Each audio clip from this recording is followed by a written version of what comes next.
keeper actually took the 6th penalty kick after Mount DeSales buried it, and Mount DeSales ends up coming out on top because the keeper from Cristo Rey hits the top crossbar, and the ball bounces straight down and out of the goal. Doesn't net that one, and in dramatic fashion, Coach Rob and his Cavaliers get a much, I guess, anticipated victory, probably in a different fashion than they did anticipate.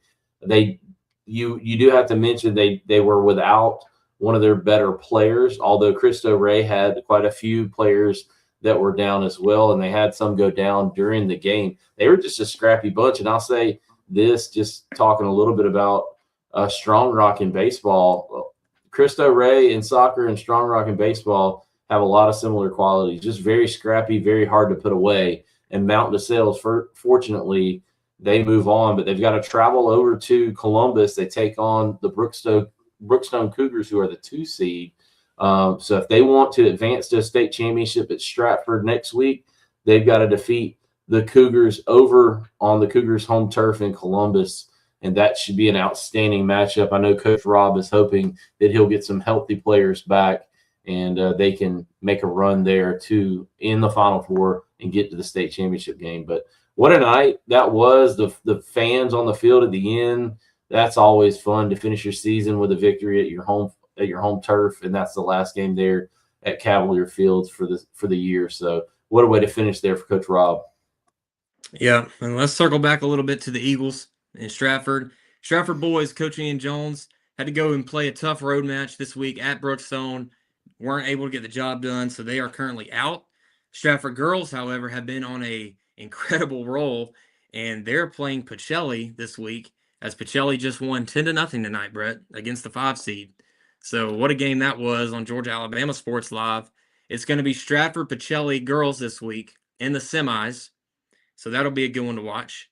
And like we said, Stratford boys is out, but Mount DeSales is taking on Brookstone on the road after that dramatic win last week at Brookstone. That game is actually going to be simulcasted on Middle Georgia Sports Live. So all you Cavalier fans, you're in luck. You get to watch the game. Yeah. So as you mentioned, lots of Macon and Columbus matchups that we're going to see. I would anticipate, if all goes to the way I think it will on the girls' side, I do not see a scenario where it's not an FPD Stratford final. I just think Stratford is too strong, and I think Bowen Matthews is just that player and gives FPD the chance against a Stratford, although Stratford has had their number all season long, and I think that's what the fans want to see. Obviously, the fans from the other schools that are left don't want to see that, but I think by and large, the fans throughout GIAA outside of those 2 schools want to see that Stratford FPD matchup on the girls' side to finish out and cap off the season. And I think St. Anne Pacelli is going to be tough. And whether it's an all-Columbus final with Brookstone or whether Mount DeSales has something to say about that, I think that game right there is maybe the best game of the season on the boys' side that we see, that Cougar versus Cavalier matchup.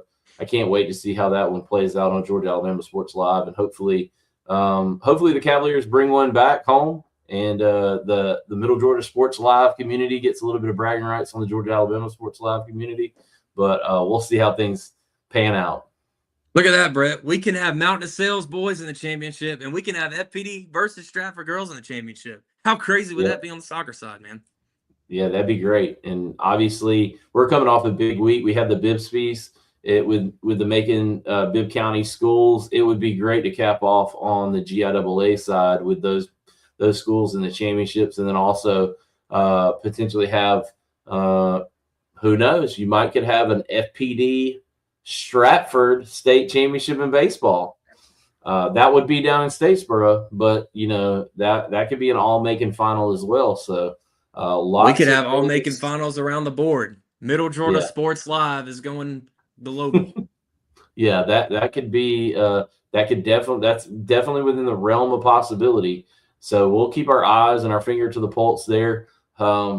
It's just, it's always good when you get this late in the season and you have local teams that are playing, because then your fan base expands throughout the local area, because now it's no longer about the individual rivalries that you have the local fans want the local teams to win. And so hopefully the fans from the other teams that are not in it anymore will come out and support, especially for those games that are here in the Middle Georgia area. That would be awesome. Well, Brett, I mean, you just kind of summed it all up there for us. It's a bunch of Macon schools left on the GIAA side. We're excited to be a part. And any final thoughts before we hit up the next segment? I will say I did forget to mention, and I should mention it because we've had them in our rankings. Peach County, what a great run that they had on the baseball side. They obviously lost to Troup County in the Final Four. They unfortunately went over to Troup County, got swept, but what a great season Coach Hiller had with the Trojans. He's been over there for a few seasons now, and they've just made a constant rise. And you would expect to see the Trojans back over there in the AAA ranks, for years to come. So congratulations. My hat's off to them and all the teams that made deep playoff runs. Hopefully we haven't forgotten anybody, but didn't want to get by without mentioning the Trojans. That's right, Brett. Well, I appreciate you for doing it. But I think that's going to do it for this first segment of the weekly Middle Georgia Sports Live show. Let's move on to the next segment where we catch up with Coach Rob and the Mount DeSales Cavaliers. Don't go anywhere. You're watching Middle Georgia Sports Live. This is not about a merger. This is about the first tangible step for us to take together to build a regional hub of healthcare for Central Georgia. The confluence of research, technology, innovation, and excellent community care is how we'll make an impact together. As we unveil our sign, it's a symbol of the chapter we're now taking together to reshape healthcare for this community. All right, and welcome back into the Middle Georgia Sports Live show. I'm here with Coach Rob, Mount DeSales Cavaliers head coach. Coach, how you been doing, man? I'm good. Again, still buzzing over Friday night. Excited about it. Great result, obviously. And again, just looking forward to keep going, keep the momentum going. Yep, it's good to see you. And speaking of Friday night, what a big win it was. 0-0 all of regulation and 2 overtime periods. And then y'all came back to win it in PKs. Let's go through those final moments one more time. Talk me through, like, what was that bench like when y'all were just watching the PKs and seeing what was going to happen? Again, the crazy thing about PKs, it can go obviously one way or another way kind of thing.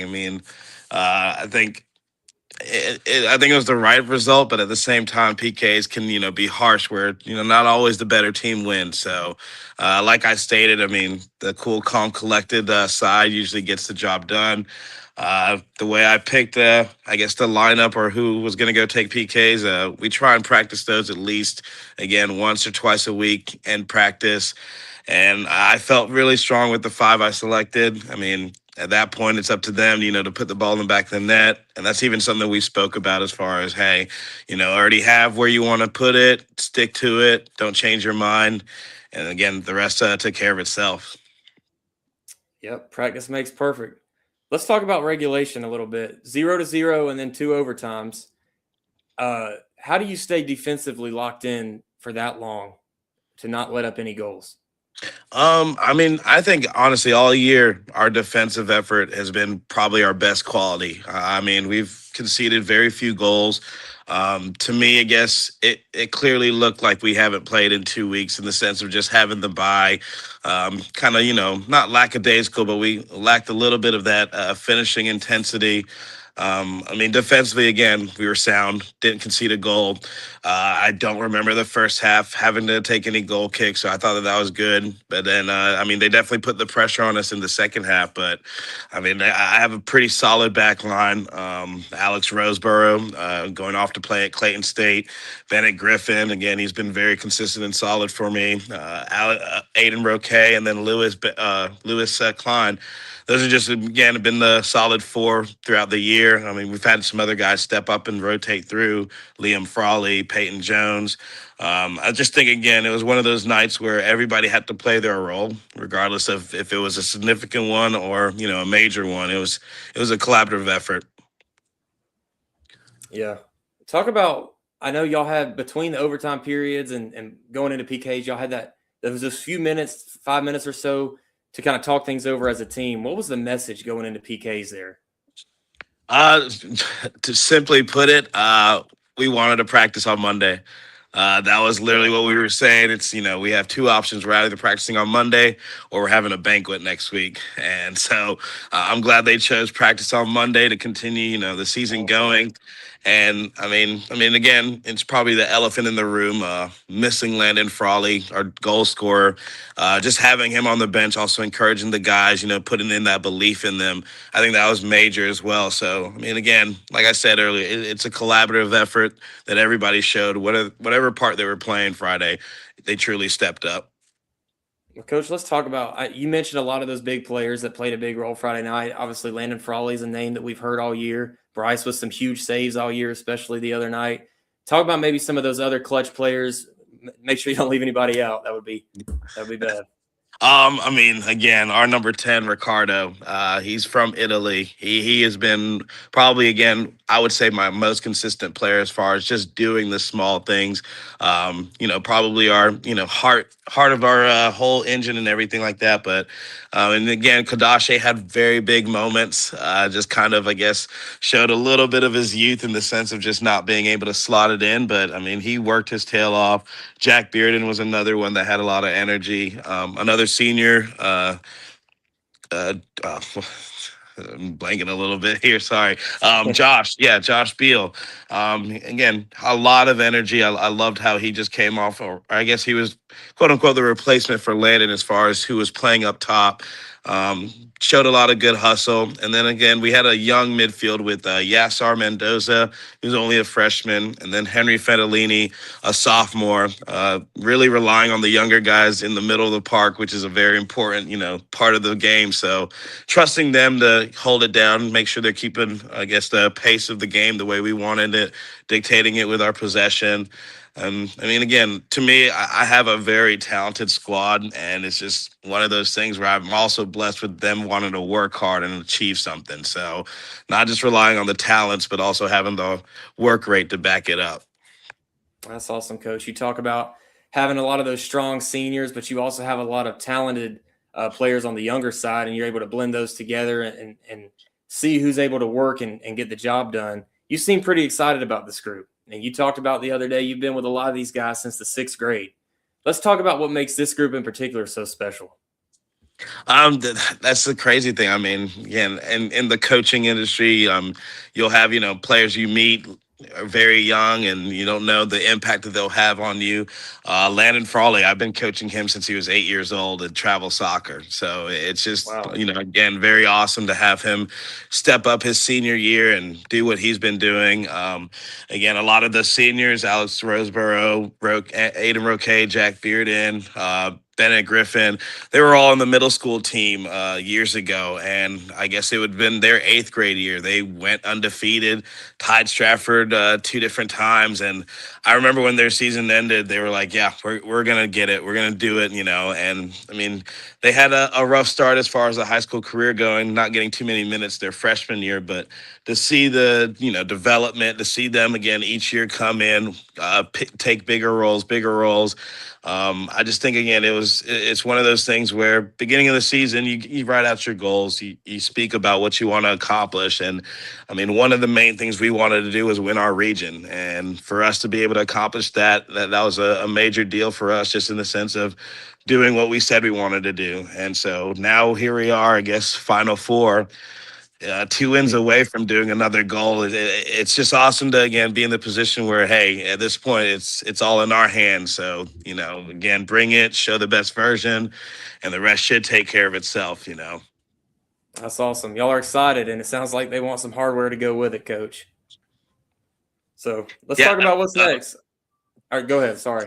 No, I was just going to, I guess, emphasize, to me, it's just one of those things, I guess, it's pressure in a good way. I don't know if you did the history, but the last time Mountain Sales won state was 2011, and that would have been my senior year. So it's one of those things where it's like, I think it's coming full circle to where the planets are kind of aligning to where, hey, again, we do our job, we'll get the silverware that we deserve. But again, it's not just what it's deserved. We got to show and earn it with, the effort that we put in. So it's just kind of, I guess, a little incentive for them to just kind of bring us back to, I guess, quote unquote, the glory days kind of thing. So the glory days. I like it.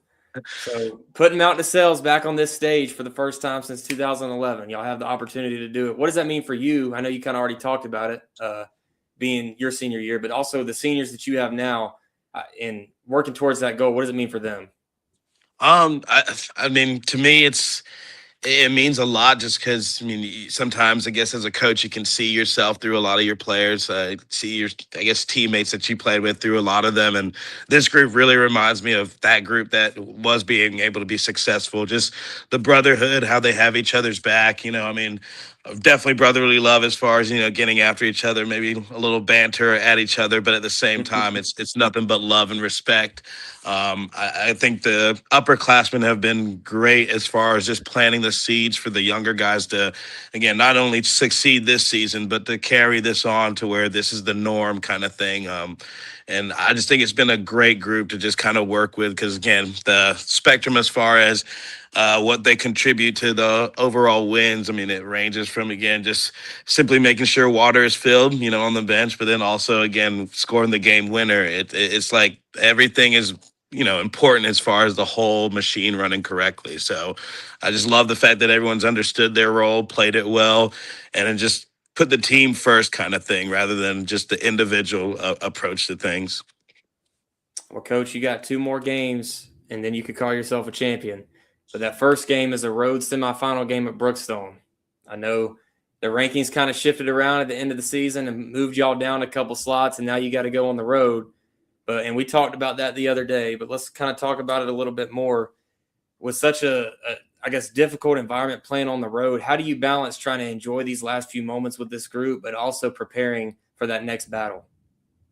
I think one thing we definitely have in the back of our heads, you mentioned it earlier, 2023.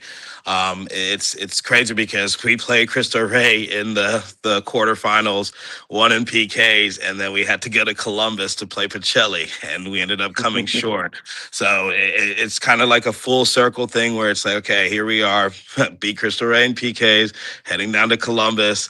I mean, it's just kind of writing a script as far as, hey, this could be a different outcome kind of thing. So, I mean, again, just enjoying the time left together, looking forward to, again, creating our value as a team and just kind of emphasizing why we've been up in the rankings and why we've been the team to talk about all season. I just think it's one of those things where the boys are excited to prove a point, make a point, and just, again, go out the best way, they can. And as seniors, I mean, again, this is the last time you're playing in a competitive environment if you're not going to play collegiate sports. So it's just wanting to leave a positive legacy behind. And I think, again, a lot of them want to step up and at least, reap what we sowed as far as, hey, we said this in the beginning of the season, let's finish it and accomplish something. Yeah. Well, Coach, you got a good group. Y'all are excited, and we look forward to it. We're rooting for you. Let's talk about that light at the end of the tunnel. Obviously, the championship game would be in Macon. Let's talk about what it would mean for this group to play for a championship. We've seen how awesome the Mountain DeSales culture is, that pride. They show up at games. They hype players up throughout the week. And with the game being in their hometown, we can only imagine that they would show up and show out. Is that exciting a little bit? Is that something y'all are talking about? Yes, no, I wish I would have mentioned this Friday when you interviewed. I mean, the crowd has been awesome, very electric. I mean, definitely games that the girls play first and then we play after. It's awesome to see how many girls stay and, support the guys. And I mean, one thing that always gets me is, again, after the game, usually a lot of wins this season, we sing the fight song. And that's just one of our things at our school. And it's just awesome to see the crowd Friday night, all of them rush the field, support the players. I can only imagine if we actually, again, do the whole thing. I mean, Stratford's not too far for anybody to make the trip. So I expect the, crowd to have our back. And I mean, again, to me, it's putting on a show for the crowd and having something to be proud about. Yeah. Well, hopefully Mountain DeSales can bring a trophy back to Macon and win on the road this week at Brookstone and play for that championship, Coach. We're rooting for you. I appreciate it. Thank you. And again, we're going to do what we can, but we're taking it day by day. Day by day. That's all you can do sometimes, man. It's a busy time of the year. And I It appreciate is. you taking the time to hop on with me, man. Oh, no, thank you. I appreciate it. This was fun. And again, appreciate all the support. And we look forward to talking again. Yes, sir. All You right. guys are watching Middle Georgia Sports Live.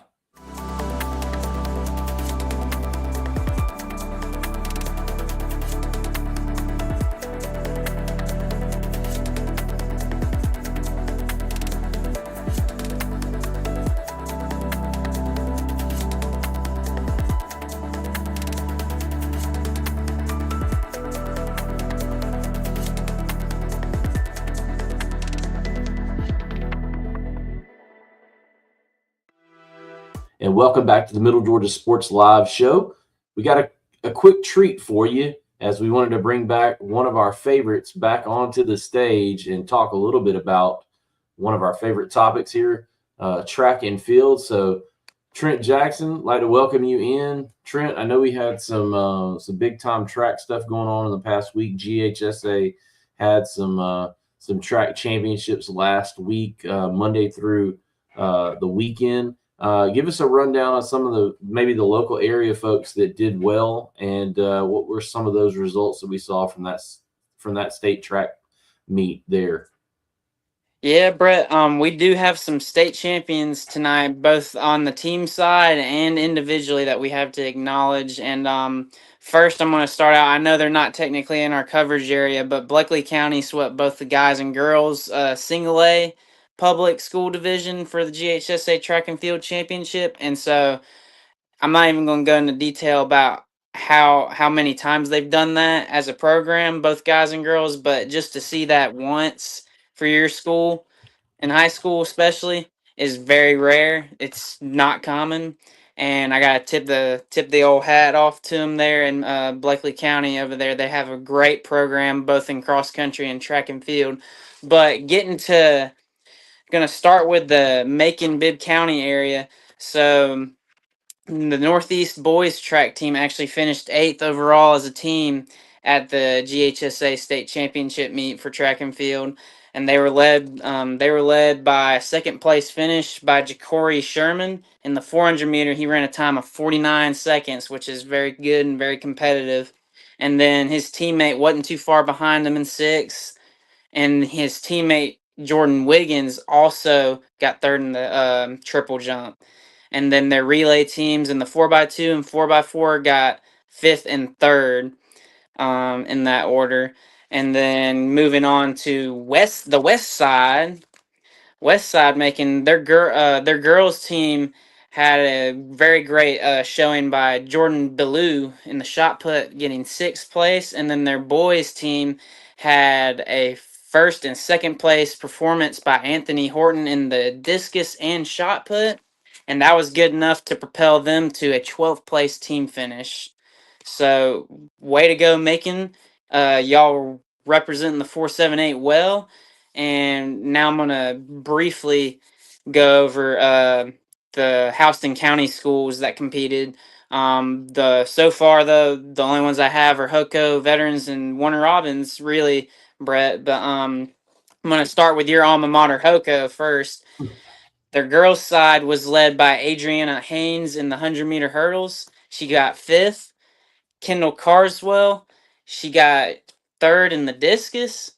And that pretty much wraps up the girls' side. They got 24th place overall as a team, and as did the guys. But the guys, Brett, here's where it gets interesting. The guys were led by Charles Woods, a junior from Houston County High School. He won the 800-meter run for the GHSA Class 5A state championship. Time of 155. That's really fast. He almost broke the county record, which was actually set by Cameron Kennedy from Veterans, who actually runs for Georgia Tech now. So way to go, Charles. We look forward to seeing you compete next year. I look forward to being able to watch you, man. You and Bryce Lawson, shout out to him. He got 9th place by like half a second, this close to the podium. But keep your head up, Bryce. And Charles, I look forward to watching you next year, man. And then rounding out the guys' side for Hoko, Jacob Kilrain got 7th in the pole vault, which was very, very good to see. The pole vault kind of make kind of rise up a little bit in this area after kind of, a little bit of a hiatus. Now we have some really good pole vaulters here in the Houston County area. And in the wheelchair adaptive side of things, I will go ahead and mention the Warner Robins wheelchair adaptive track and field team actually won the state championship team title overall. And for Houston County, though, they were led in the they had a third place team finish, and they were led by Asher Hayes, who got first in the shot put. So good job, Mr. Hayes. And for Warner Robins in the wheelchair adaptive, they were led by Kindness Layla in the 200 and 800. She got first in both, and she also got first in shot. So it was basically the Kindness Layla show for that for Warner Robins. But wrapping up Poco and most of Warner Robins, gonna move on to the Demons now. Other than the Kindness Layla show, we also had the Carrington Johnson show. She ran both the 100-meter hurdles, 300-meter hurdles, and the long jump. And she got in placement order. She got first in the 100-meter hurdle, seventh in the 300-meter hurdle, and second in the long jump. So Wow. she definitely had a really great day. I think they ran on Tuesday or Monday, I believe, whichever day. But she definitely had herself a heck of a day. And the boys for the Warner Robins were led by Kale Grenville, and he got sixth in the high jump, which was awesome to see. Just all great field athletes, great performances by them this week. And last but most certainly not least, my alma mater, Veterans High School, go Warhawks. The girls' side were led by I shouldn't have gotten her name wrong. Francesca Jones. She got fourth in the pole vault with a height. She pole vaulted a height of 10 foot 6 inches. So, like I was saying earlier, great to see the pole vault making kind of a revival through the Middle Georgia area, and rounding out veterans on the guys' side. The guys' team actually finished 11th overall as a team, which was one of their most highest team placement finishings in school history, in the program history. And they were led by Jackson McLaughlin and Muhammad. Hold on. I listened to the pronunciation before I came on. Muhammadu Main.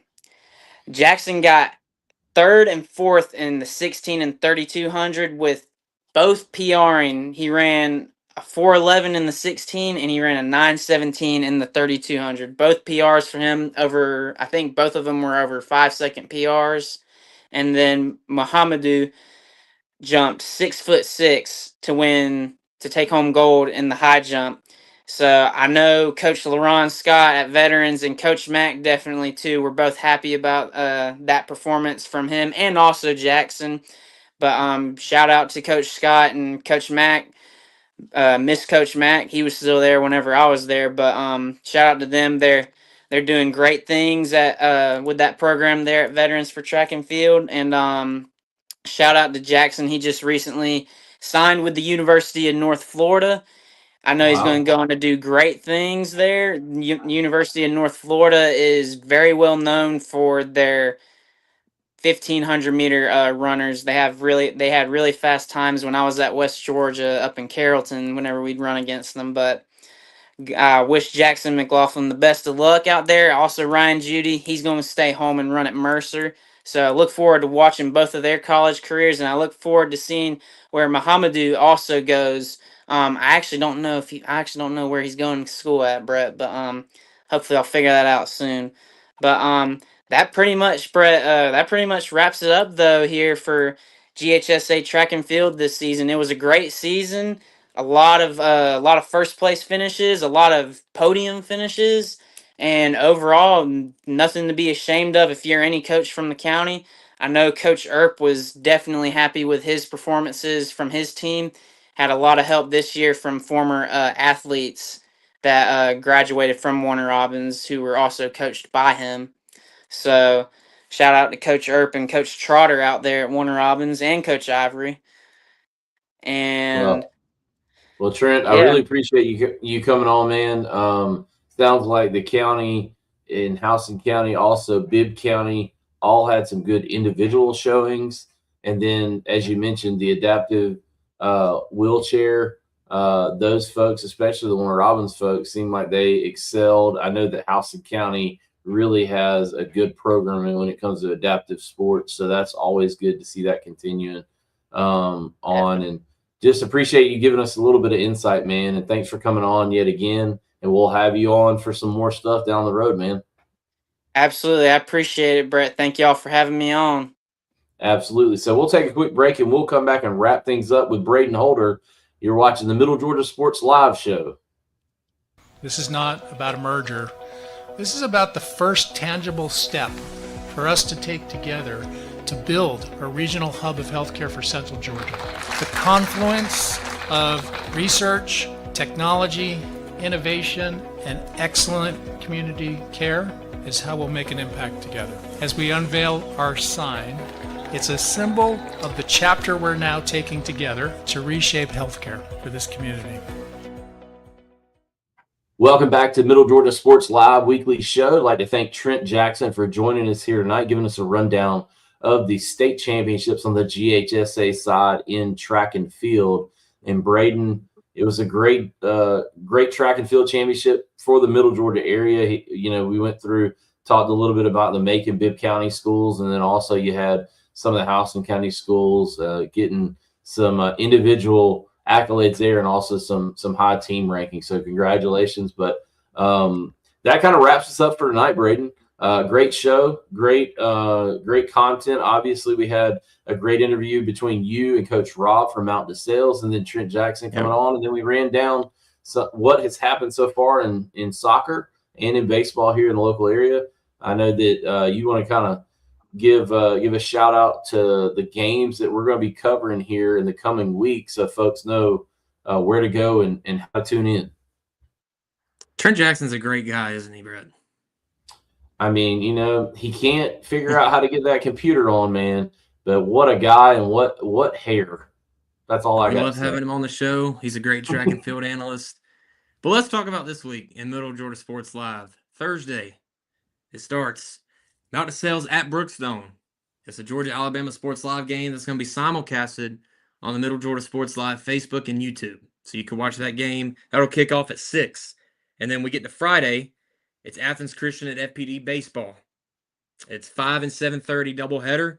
We'll be going the whole time. We'll start at about 4:50, do a little pregame. So make sure y'all tune in. Kings Academy at FPD Girls Soccer, 6 o'clock kickoff. Big Rich will be on the call for that again, just like last week. Shout out Big Rich. And then we'll also have Stratford at Brookstone, doubleheader. As of right now, they have not solidified those times yet, so we don't know what time it's starting, but it'll be Friday, and it'll be on the Middle Georgia Sports Live YouTube as well.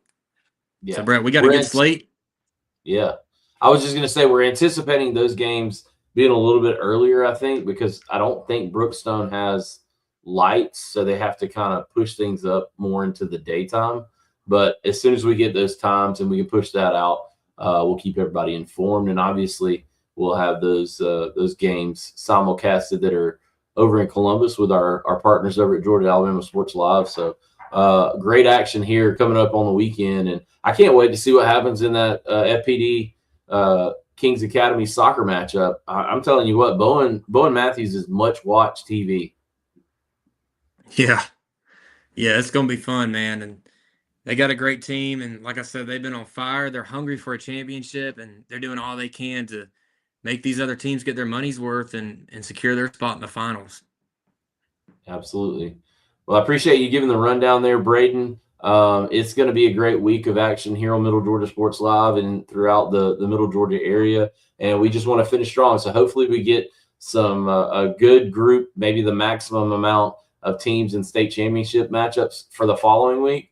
And obviously we partner with GIAA, so we'll be helping covering those games as well. So, but it's been a great night, great show. I'll give you the last thoughts, and you can kind of wrap us up, man. You've out-thunked me, man. I don't have any more thoughts to be thunked, and I'm just glad to be able to do this with Brett Taylor every week, everybody. So, Brett, sign us off, man.